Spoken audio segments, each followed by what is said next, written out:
Hello students, welcome back to another video. अगर आप लोग बीए फर्स्ट ईयर के फर्स्ट सेमेस्टर में हैं और मनोविज्ञान यानी साइकोलॉजी पढ़ रहे हैं तो इसके न्यू बैच 2027-28 की क्लासेस हम स्टार्ट कर चुके हैं और आज हम इसके यूनिट नंबर 1 का चैप्टर 1 पढ़ने वाले हैं।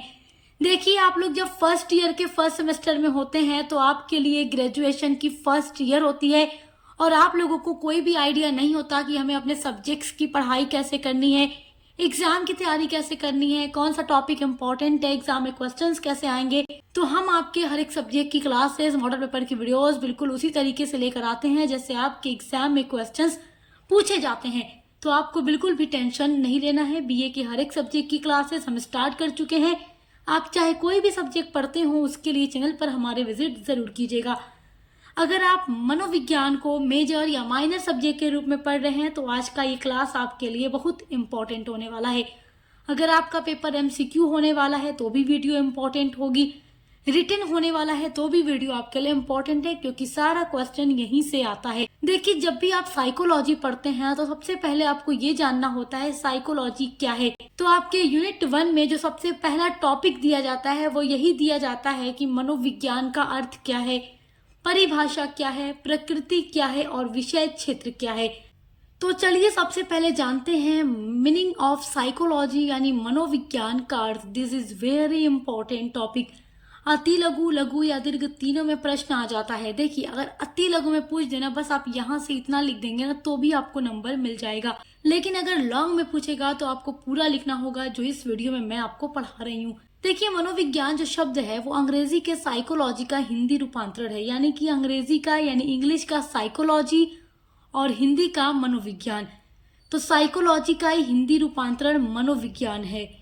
ये यूनानी यानी ग्रीक भाषा के 2 शब्दों से बना हुआ है, यानी साइकोलॉजी 2 शब्दों से मिलकर बना है और वो 2 शब्द ग्रीक लैंग्वेज यानी यूनानी भाषा के हैं। यूनानी भाषा का जो पहला शब्द है वो है साइकी और दूसरा है लोगोस। तो साइकी और लोगस से मिलकर बना है साइकोलॉजी। साइकी का मतलब होता है आत्मा या फिर मन, जो इंसान की आत्मा है, जो इंसान सोचता है अपने मन में, जो इंसान का मन होता है। और लोगस का मतलब होता है अध्ययन करना, जानकारी प्राप्त करना या विज्ञान। तो आत्मा का अध्ययन करना, मन का अध्ययन करना या आत्मा का विज्ञान या मन का विज्ञान, यही है साइकोलॉजी, जिसमें हम सभी जीवों के मन का अध्ययन करते हैं। देखिए, मनोविज्ञान का शाब्दिक अर्थ होता है मन का विज्ञान, यानी कि जिसमें हम मन का अध्ययन करते हों। आधुनिक समय में मनोविज्ञान को व्यवहार एवं मानसिक प्रक्रियाओं का वैज्ञानिक अध्ययन माना जाता है। तो आज के आधुनिक समय में मनोविज्ञान को व्यवहार का और जो मानसिक प्रक्रियाएं होती हैं, जो इंसान की मानसिक प्रक्रियाएं हैं, उसका वैज्ञानिक अध्ययन माना जाता है मनोविज्ञान को। मनोविज्ञान वो विज्ञान है, मनोविज्ञान एक ऐसा विषय है जो मनुष्य तथा अन्य जीवों के व्यवहार, विचार, भावनाओं, सीखने का जो तरीका है, जो स्मृति, जो यादें हैं, बुद्धि है और व्यक्तित्व का जो अध्ययन है, सभी कुछ का अध्ययन हम मनोविज्ञान में करते हैं। यानी इंसान के मन में क्या विचार आ रहा है, वो किस चीज से कैसा व्यवहार कर रहा है, क्या चीज देख कर, क्या सोच कर वो कैसी उसकी भावना है, उसके विचार कैसे हैं, सीखने का तरीका कैसा है, उसकी स्मृति, यादें कैसी हैं। इंसान की बुद्धि भी कई प्रकार की होती है और इंसान की जो पर्सनालिटी है, व्यक्तित्व है, उन सभी का अध्ययन करने वाला जो विषय है, जो विज्ञान है, वो मनोविज्ञान है। आइए अब देखते हैं मनोविज्ञान की परिभाषाएं। एग्जाम में जब आपसे मनोविज्ञान के बारे में क्वेश्चन पूछेगा तो आप कम से कम 2 विद्वानों की परिभाषा लिख करके आइएगा, जिस तरीके से यहाँ पर मैं आपको बता रही हूँ। परिभाषा लिखने पर एग्जामिनर पूरा नंबर देते हैं। तो देखिए, मनोविज्ञान की जो पहली परिभाषा मैंने नोट की है वो है क्रो व क्रो के अनुसार। ये लिखते हैं कि मनोविज्ञान मानव व्यवहार और मानव संबंधों का अध्ययन है। यानी कि मनोविज्ञान में हम मानव के व्यवहार का, मानव किस तरीके से समाज में व्यवहार कर रहा है, लोगों के साथ कैसा व्यवहार कर रहा है और जो मानव का आपस में संबंध है, उसका अध्ययन करने वाला विज्ञान मनोविज्ञान है। अगली डेफिनेशन है थाउलस के अनुसार। थाउलस महोदय लिखते हैं कि मनोविज्ञान मानव अनुभव एवं व्यवहार का यथार्थ विज्ञान है। यथार्थ का मतलब जो एकदम वास्तविक है, सही है, यानी समाज में रहने वाले जो मनुष्य हैं उनका जो अनुभव है, जो फीलिंग्स हैं, जो विचार हैं, जो मन की भावना है, आत्मा, जो अंदर के इंसान जिस तरीके का फील करता है, हर एक चीज के बारे में अध्ययन करने वाला, उसके व्यवहार का अध्ययन करने वाला, एकदम यथार्थ रूप से जिस तरीके से है उसका वो अध्ययन करने वाला विज्ञान मनोविज्ञान होता है। आइए अब देखते हैं मनोविज्ञान की प्रकृति, जो कि एग्जाम में पूछा जाता है। तो मनोविज्ञान की बहुत सारी प्रकृति हैं जो मैंने यहाँ पर नोट किया है। चलिए मनोविज्ञान की प्रकृति को समझते हैं और बहुत ध्यान से समझिएगा, क्योंकि एग्जाम में लॉन्ग क्वेश्चन में ये पूछा जाता है। आपसे एग्जाम में क्वेश्चन पूछेगा कि मनोविज्ञान को परिभाषित करते हुए उसकी प्रकृति और उसके क्षेत्र या विषय क्षेत्र का वर्णन कीजिए।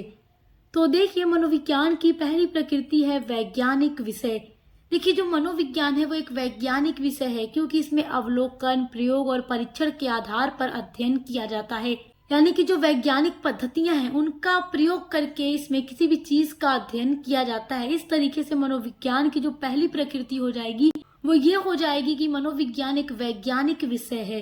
मनोविज्ञान की दूसरी प्रकृति है व्यवहार का अध्ययन। यानी कि इसमें व्यवहार का, व्यक्ति के बाहरी एवं जो आंतरिक व्यवहार हैं उनको इसमें समझा जाता है, उसका अध्ययन किया जाता है कि व्यक्ति बाहर से किस तरीके का व्यवहार कर रहा है और उसके अंदर का व्यवहार कैसा है। देखिए, समाज में रहने वाले जो मनुष्य हैं वो ऊपर से कुछ और दिखाते हैं, अंदर से कुछ और सोचते रहते हैं, क्योंकि इंसान का जो मन है वो बहुत सारी चीजें सोचता है। बाहर से वो किसी चीज को देखकर रिएक्शन दूसरा देंगे, मगर उनके अंदर कुछ और चल रहा होगा उसी चीज को देखकर। तो हर एक तरीके का अध्ययन करने वाला जो विज्ञान है वो मनोविज्ञान है। मनोविज्ञान की तीसरी प्रकृति है मानसिक प्रक्रियाओं का अध्ययन।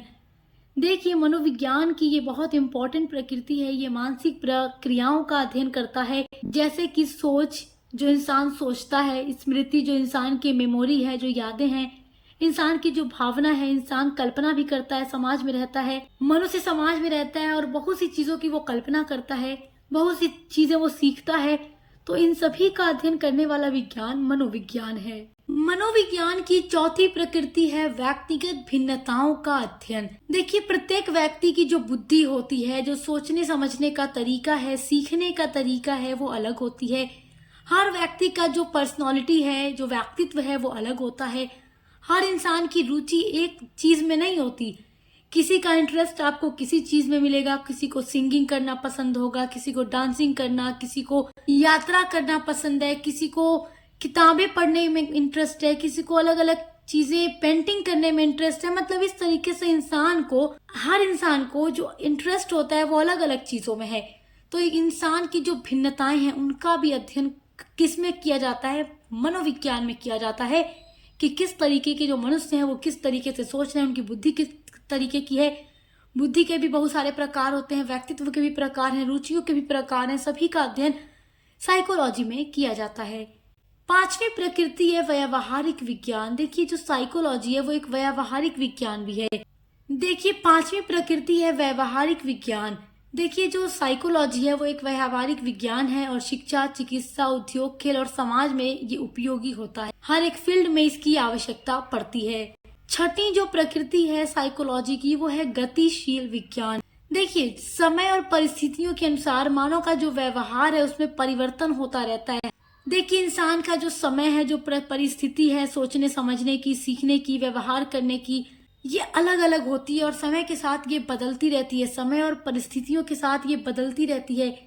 तो इंसान के व्यवहार में जो परिवर्तन होता है उसका भी अध्ययन करना साइकोलॉजी का काम है, क्योंकि ये एक गतिशील विज्ञान है। गतिशील का मतलब परिवर्तन का भी अध्ययन करता है। समय और परिस्थिति के अनुसार होने वाले परिवर्तनों का भी ये अध्ययन करता है कि कैसे, कब ये चीजें क्यों बदली। आइए पढ़ते हैं मनोविज्ञान का क्षेत्र या मनोविज्ञान का विषय क्षेत्र या मनोविज्ञान का दायरा। एग्जाम में किसी भी तरीके से प्रश्न आपसे पूछ सकता है। तो देखिए, किन किन क्षेत्रों में मनोविज्ञान का प्रयोग होता है, मनोविज्ञान किन किन क्षेत्रों में अध्ययन करता है, आइए इसके बारे में जानकारी अब प्राप्त करते हैं। मनोविज्ञान का पहला विषय क्षेत्र है शैक्षिक मनोविज्ञान। यानी कि विद्यार्थियों के सीखने और शिक्षण प्रक्रिया का अध्ययन भी मनोविज्ञान करता है, शैक्षिक मनोविज्ञान कहलाता है। विद्यार्थी किस तरीके से पढ़ाई कर रहे हैं, किस तरीके से सीख रहे हैं। देखिए, कुछ स्टूडेंट बचपन से ही काफी एक्टिव होते हैं, कुछ थोड़ा वीक होते हैं। तो किस तरीके से वो सोचते हैं, किस तरीके से वो व्यवहार करते हैं, किस तरीके से वो पढ़ना लिखना सीखते हैं, शिक्षण प्रक्रिया का अध्ययन शैक्षिक मनोविज्ञान में होता है। मनोविज्ञान का दूसरा क्षेत्र है नैदानिक मनोविज्ञान। देखिए, इसमें मानसिक रोगों की पहचान और उपचार किया जाता है। जो मानसिक रोग है, जो इंसान मानसिक रूप से बीमार है, उसकी पहचान करना, उसका इलाज करना, उपचार करना नैदानिक मनोविज्ञान के अंतर्गत आ जाता है। मनोविज्ञान का तीसरा क्षेत्र हो जाएगा परामर्श मनोविज्ञान। परामर्श का मतलब जिसमें सलाह दी जाती है, व्यक्तिगत, शैक्षिक एवं व्यावसायिक समस्याओं में मार्गदर्शन करता है। मतलब अगर कोई इंसान अपने बारे में सलाह लेना चाहता है तो परामर्श मनोविज्ञान के माध्यम से वो ले सकता है। शैक्षिक कार्यों में भी परामर्श मनोविज्ञान मार्गदर्शन करते हैं, बताते हैं किस तरीके से क्या चीजें होनी चाहिए। बिजनेस की भी जो समस्याएं हैं, व्यावसायिक जो समस्याएं हैं, उनमें भी मार्गदर्शन करना परामर्श मनोविज्ञान का काम है। मनोविज्ञान का चौथा क्षेत्र है औद्योगिक एवं संगठनात्मक मनोविज्ञान। देखिए, कार्यस्थल पर कर्मचारियों के व्यवहार का अध्ययन भी मनोविज्ञान के अंतर्गत किया जाता है। यानी कि कार्यस्थल पर जो कर्मचारी काम कर रहे हैं तो उस स्थान पर उनका किस तरीके का व्यवहार होता है। देखिए, हर इंसान का अलग अलग स्थान पर अलग अलग प्रकार का व्यवहार होता है, सोचने का तरीका अलग होता है, भावना विचार अलग होती है। तो हर एक चीज का अध्ययन मनोविज्ञान में किया जाता है कि कब कोई व्यक्ति किस प्रकार से सोचता है, कैसा फील करता है, क्या उसके विचार है, क्या उसकी भावना है, क्या उसके व्यवहार है। तो इस तरीके से आप ये कह सकते हैं कि मनोविज्ञान एक ऐसा सब्जेक्ट है जिसमें मनुष्य के हर एक चीज का अध्ययन होता है। यानी उसके मन से रिलेटेड हर एक चीज का अध्ययन मनोविज्ञान में किया जाता है। मनोविज्ञान का जो पांचवा क्षेत्र है वो है सामाजिक मनोविज्ञान। इसमें क्या होता है कि समाज में व्यक्ति के व्यवहार और समूह के प्रभाव का अध्ययन किया जाता है। छठा पॉइंट हो जाएगा विकासात्मक मनोविज्ञान। यानी जन्म से लेकर वृद्धावस्था तक का जो विकास होता है उसका अध्ययन विकासात्मक मनोविज्ञान के अंतर्गत किया जाता है कि जन्म से लेकर वृद्धावस्था तक मनुष्य किस तरीके से डेवलप होता है, किस तरीके से उसके सोचने के तरीके में विकास होता है, कैसे क्या चीजें बदलती रहती हैं, उन सभी का अध्ययन विकासात्मक मनोविज्ञान के अंतर्गत किया जाता है। सातवां क्षेत्र है स्वास्थ्य मनोविज्ञान। इसमें मानसिक और शारीरिक स्वास्थ्य का अध्ययन किया जाता है कि किस प्रकार के मनुष्य मानसिक और शारीरिक रूप से एकदम स्वस्थ हैं, सही हैं, और कौन नहीं है इसमें स्वस्थ। तो उन्हें उपचार भी बताए जाते हैं। हर एक तरीके से इंसान के मानसिक और शारीरिक स्वास्थ्य का अध्ययन स्वास्थ्य मनोविज्ञान के अंतर्गत किया जाता है। आठवां क्षेत्र है बाल मनोविज्ञान। देखिए, इसमें बच्चों का जो विकास होता है, बच्चों का जो व्यवहार होता है, उसका अध्ययन किया जाता है। यानी बचपन में बच्चे जिस तरीके से सोचते हैं, किस तरीके से वो काम कर रहे हैं। देखिए, जब बच्चे स्कूल में जाते हैं तो मैंने अभी आपको बताया है कि कुछ बचपन से ही काफी एक्टिव होते हैं, लिखने पढ़ने में उनका इंटरेस्ट ज्यादा होता है, कुछ बच्चे बड़ा मुश्किल से पढ़ते हैं। तो उनके जो विचार हैं, उनके जो व्यवहार हैं, हर एक चीज का अध्ययन बाल मनोविज्ञान के अंतर्गत किया जाता है।